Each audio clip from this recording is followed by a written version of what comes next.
بسم اللہ الرحمن الرحیم۔ کلاس نمبر 15 کا یہ آج دوسرا سیشن ہے۔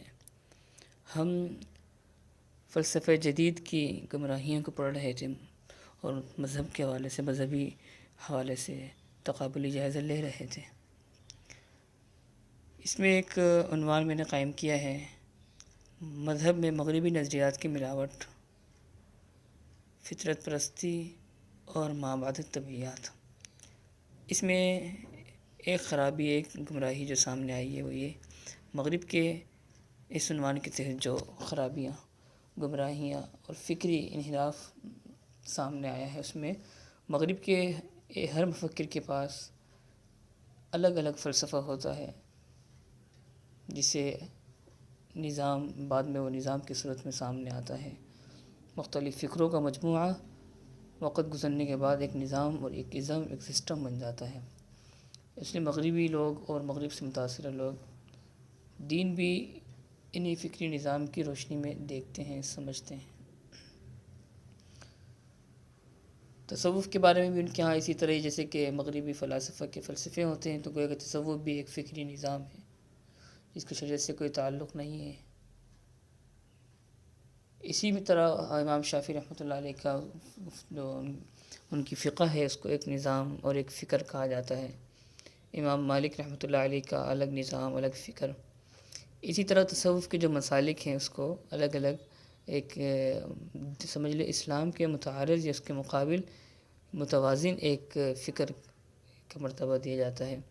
حالانکہ تصوف کے سلاسل ہو یا فقہ کے سلاسل، یہ سارے کے سارے دین ہی کی تعلیمات ہیں، اور جو ہے مکاتب فکر جو شروع سے چلے آ رہے ہیں، اس میں بنیادی جو عقائد ہے، اصول و ضوابط ہے، وہ ایک ہی ہیں۔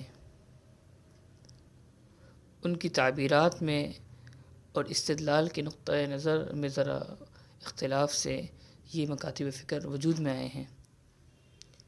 اسی طرح ایک گمراہی ہے کہ جو حقائق فطرت سے اوپر، یعنی فطری بنانے کی کوشش کرنا، یعنی فوق الفطرہ، فطرت حقائق کے بارے میں فطرت کے اصول استعمال کرنا، یعنی طبیعیات کے اصول کو مابعد طبیعیات کے اصول پر اپلائی کرنا، یہ بھی خرابی سامنے آئی ہے۔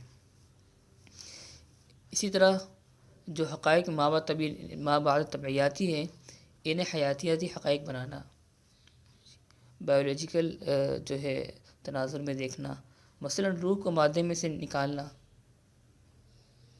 اعیان کو جاندار اجسام کے خلیوں میں ڈھونڈنا، یہ سارا کا سارا جو ہے مغرب میں مادہ پرستی اس کی بنیاد ہے، اور یہ اس کی مختلف صورتیں ہیں۔ بنیادی اصول یہ ہے، میٹا فزکس کا فنامنا الگ ہوتا ہے اور فزکس کے فنامنا الگ ہوتے ہیں۔ ایک کو دوسرے پہ اپلائی نہیں کیا جا سکتا۔ مابعد طبیعیات کو طبیعیات کی روشنی میں، اس کے تناظر میں نہیں سمجھا جا سکتا۔ اگر اس کی کوشش کی جائے تو پھر آپ کو پتہ ہے ڈوئلزم کا فلسفہ سامنے آتا ہے اور اس کی خرابیاں سامنے آتی ہیں، یعنی مادیت اور روحانیت میں کوئی فرق باقی نہیں رہتا، اور جو ہے مابعد طبیعیات کو سمجھنا مشکل ہو جاتا ہے۔ ایک عنوان ہم نے قائم کیا ہے اگلی سلائڈ کا، مادیت اور وجدانیات سے متعلق۔ ہاں جی، ایک گمراہی ہے کہ تمام حقائق کو مادیت اور جسمانیت میں تبدیل کرنا، مثلاً عالم مثال اور مادی عالم، جسمانی عالم کو ایک سمجھنا۔ حالانکہ عالم مثال جو ہے، اور اسی طرح اس کے علاوہ دیگر عالم جو متصوفین حضرات سے منقول ہے، اور اس میں اور مادی عالم میں بڑا فرق ہے۔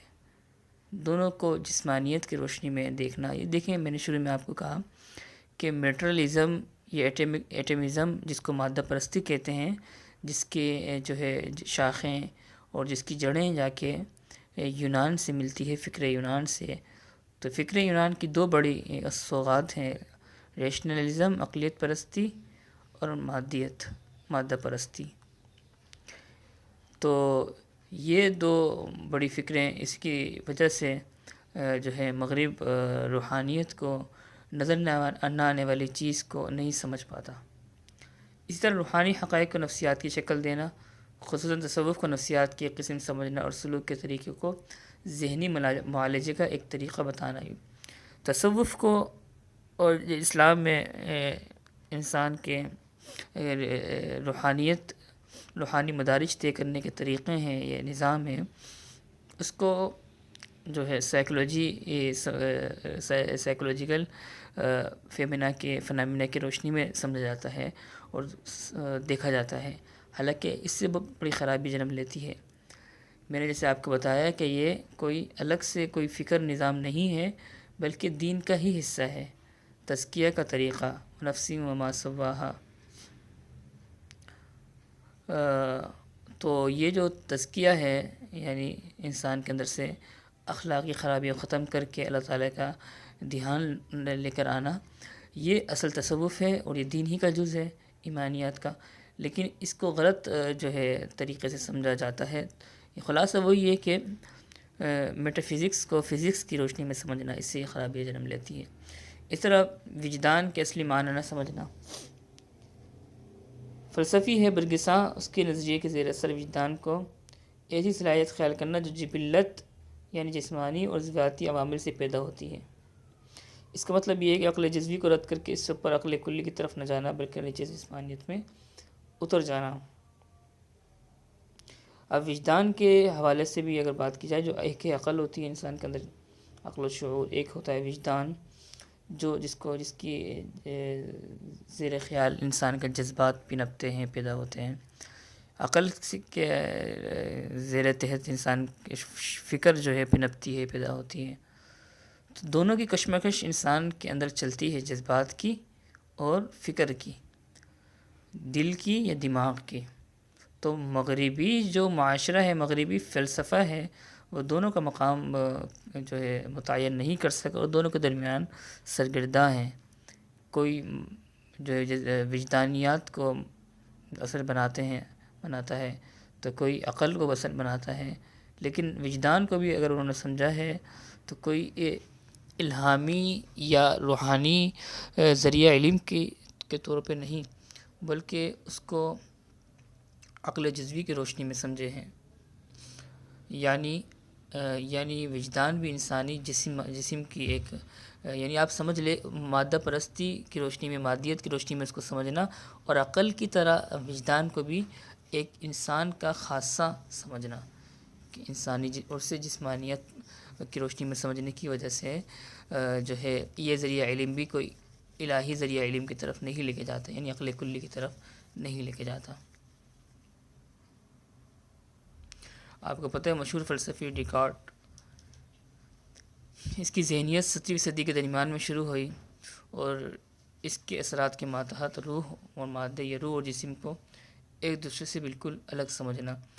جیسے کہ آپ کو پتہ ہے ڈیکارٹ کا فلسفہ تھا کہ روح کا، روحانی اور نظر نہ آنے والی چیز کا مبدا ایک ہے، اور جو ہے نظر آنے والی چیز جو ہے مادہ، اس کا منبع اور اس کے جو ہے ابتدائی تخلیق کے لیے جو مادہ ہے وہ ایک ہے، جس کو ڈوئلزم بھی کہا جاتا ہے۔ اس کی وجہ سے جو ہے مغرب میں یہ بہت بڑی گمراہی پھیلی، خرابی سامنے آئی کہ مذہب کا الگ جو ہے دائرہ کار بن گیا، اور مادی دنیا کا الگ دائرہ کار بن گیا، یعنی دو مذہب بن گئے۔